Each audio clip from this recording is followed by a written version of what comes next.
So today I'm going to show you how to rig the Brother CS7000X.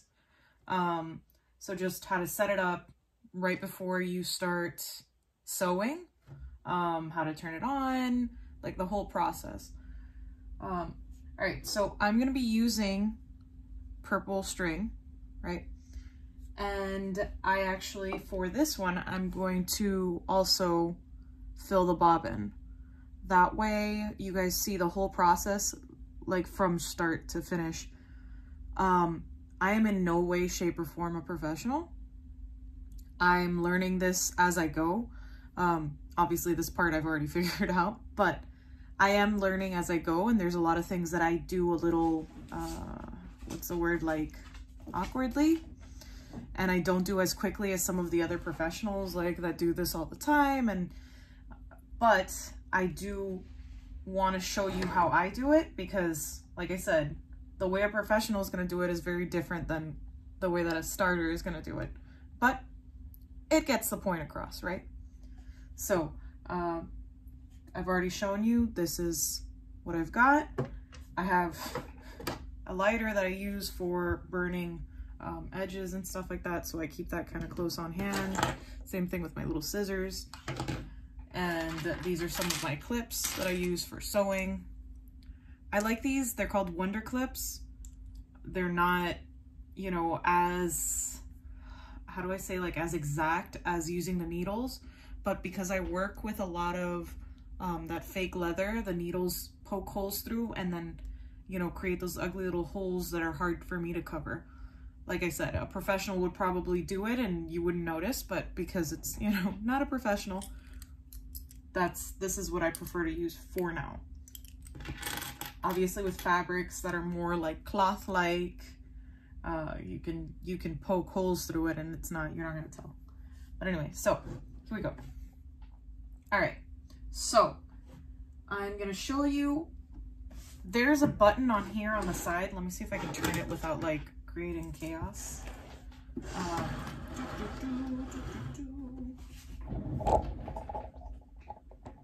Maybe you'll be able to see it. There's a button here on the side, and you click that and that turns it on. This is the power cord. Oh, actually no, the black one is the power cord down here at the bottom. Black one is the power cord, and then this one is the one that connects to the pedal. The pedal is obviously on the floor. It's a little low there. All right, let me pull that up, pedal up. All right, so here is the pedal. It's too close. All right, so here's the pedal. You're not obviously going to see the pedal when I'm using it because, you know, it's on the floor. But that's what you use to, to speed up or slow down your sewing, right? So, alrighty, so I'm a little camera shy, so just bear with me. Okay, so you've seen the pedal, you've seen, now I've turned on, I'm gonna turn on the machine, and then it's got this cute little light that, I mean, it helps for what you're working on right here, but you still need extra light because it's not enough. So like, I'm gonna turn off my, and you really can't tell the difference because I have also the ring light that helps. And even when I'm not recording, I also use the ring light as my light because I think it was like $20 on Amazon. And so far it's been, you know, it's been good for videos and for sewing. All right, so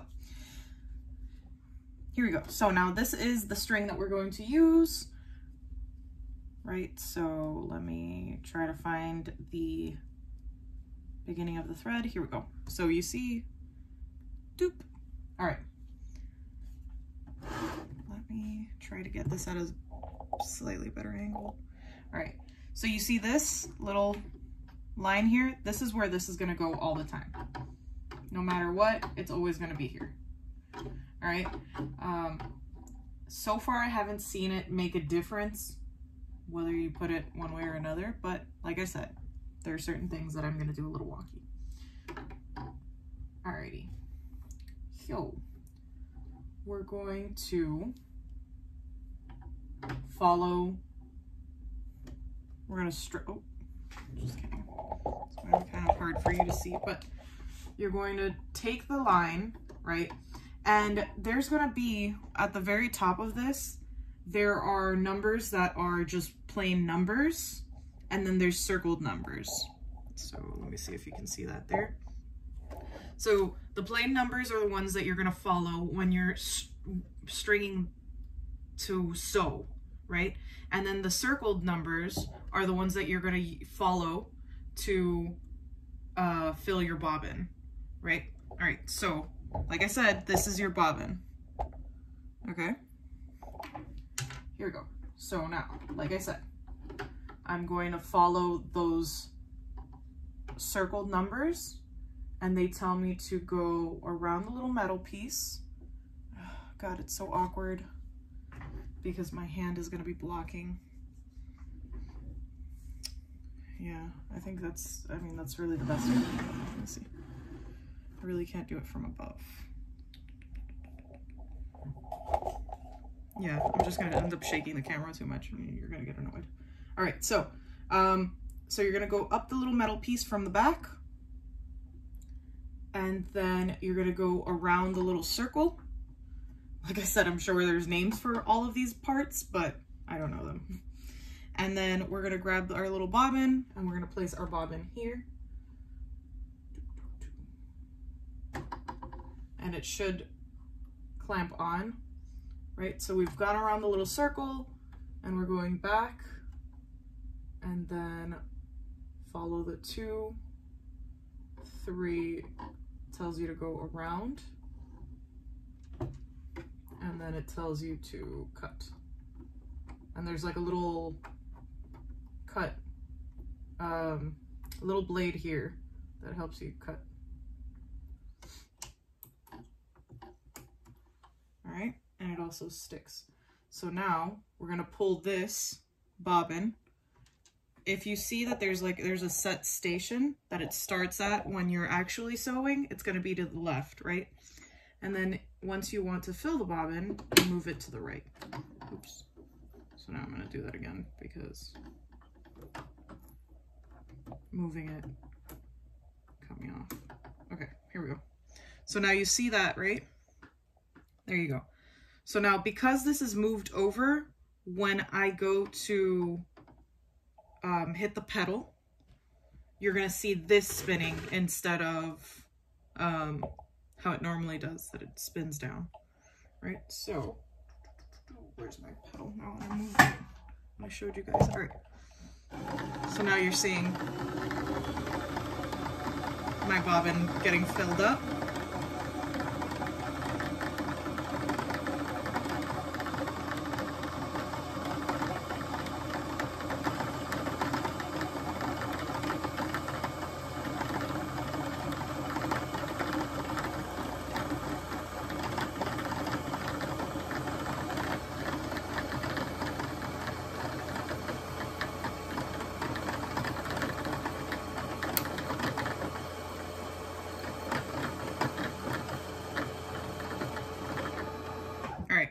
So now it stops once it's full, obviously.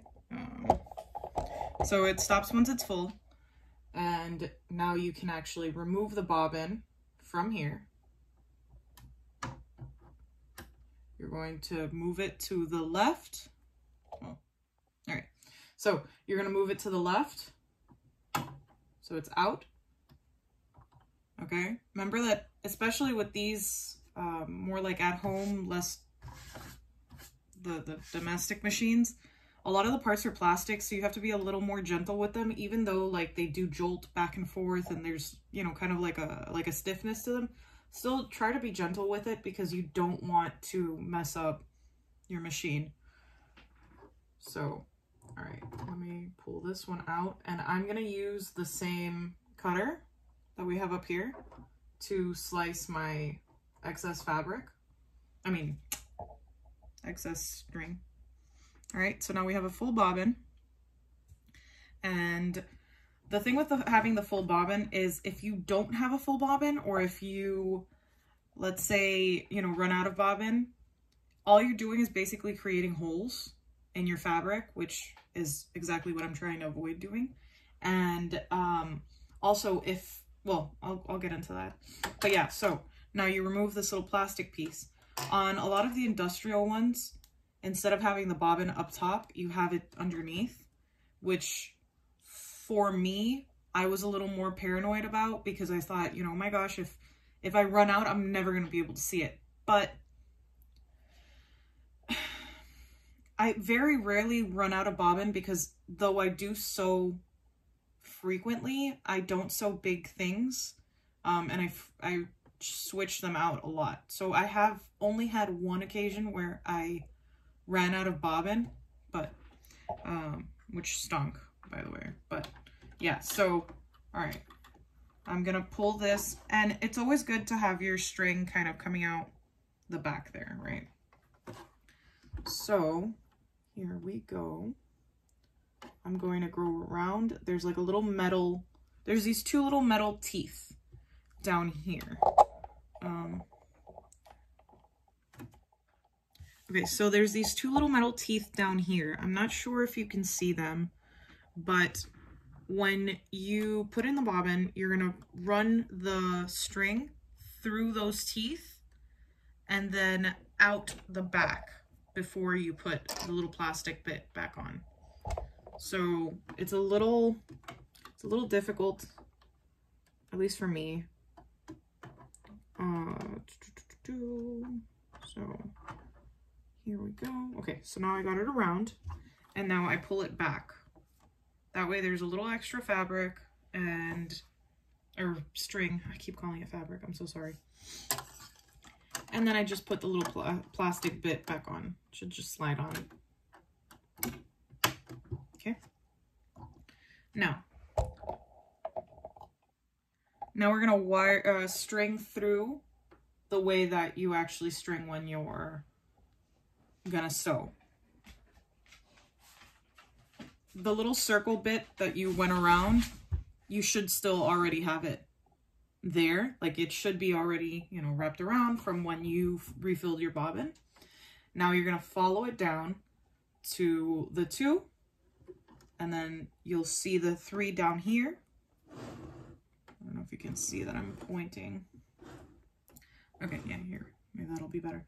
There's a 3 down here. You go all the way around. Make sure that this metal piece is up at its highest point. And then you're gonna go around, there's like a hook. You're gonna go around the hook and down, back down, right? And then, in another video, I did show you how to use the automatic threader. Let's see if I can get this on the first go. Okay. Yay! All right. So the automatic threader comes down, you run it through the teeth, and then you pull out through the back. There should be like a little bit coming out, like a little loop coming out of the back, and then you'll just pull on that. So one more time, just to show you, right? There's the hook here, you pull it up, and then you pull it under the other hook that goes through the needle hole, and that's what's gonna pull back the needle, the thread through the needle hole. It comes in handy when you're someone like me that has not the best eyesight. Like I can follow the instructions better with that than I can actually putting it through the needle hole. For me, it takes me so long sometimes to put it through the needle hole, like on my own, that like I get frustrated and I give up, or it just takes me like 10 minutes, you know. But anyway, so now you've got everything set up for sewing, so you're all set there. One last thing that I do want you to notice is you need to make sure that you keep the tension. You can tell yeah, you should be able to see the thread and the little bit of tension that it's creating here. If this isn't creating tension, when you're sewing, the bobbin's string is going to pull through without a problem. The top string is going to like bunch up. And then, or is it the other way around? No, I think it's the, yeah. The top string is going to bunch up. And then when you finish sewing, you're going to be like, oh, it's perfect. And then when you flip it over, you're going to see like it's a hot mess. So just make sure that the tension is right. Everything is where it should be, right? I will show you, well, you've seen in some of my other videos, you should have seen me sewing already. So, but at least your machine is set up, okay? So there you go. All right, guys, thank you for joining me. Hope to see you guys soon. Bye.